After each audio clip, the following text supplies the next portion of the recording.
जीजा भुमावू गेल चांदलो ने जीजा बाई ने आगा बाल रे जीजा बाई ने आगा बाल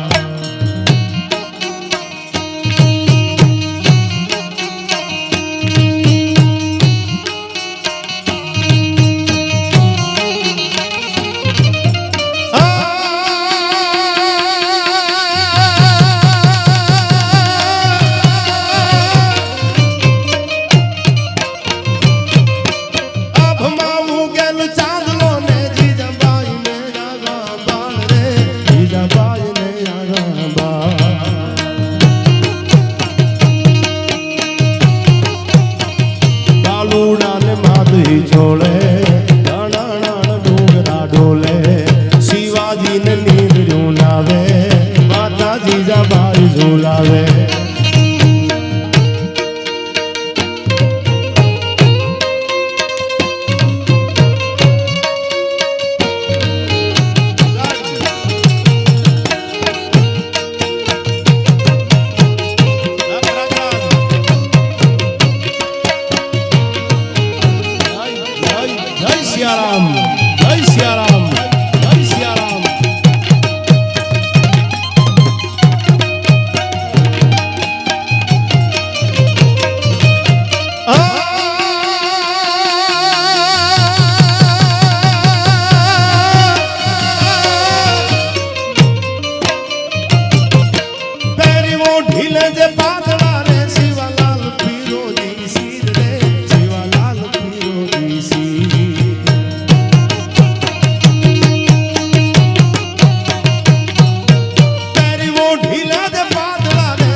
ચૂમ્યું તમે ઝીલજો બેવડ ગાલ. શિવાજી નાના હતા એટલે એની માં ચૂમ્યું લે છે. આ તો ચૂમ્યું લેતા હતા પોતાના બાળકને, માં પોતાની જનેતા ચૂમ્યું લેતી હતી શિવાજીને. શું કામ? મેઘાણી બોલાવે છે. શિવાજી નાનો એવું બાળક હતું ને બે બાજુ પોતાની માં દીકરાને વાલ કરતી કરતી ચૂમ્યું લેતી હતી. શું કામ લેતી હતી? કોઈ જીજાબાઈને કીધું કેમ આટલો વાલ કરો છો? દીકરો તો બધાને વાલો હોય. એ કે દીકરા તો બધાને વાલા હોય, પણ સાંભળી લે ભાઈ, મારા શિવાની સામે તો કાળા તોપુના નાળસા મંડાવાના છે. ઔરંગઝેબની સલ્તનત સામે મારા શિવાને યુદ્ધ કરવાનું છે ધર્મ માટેનું. એટલે આમાં મેઘાણીએ કીધું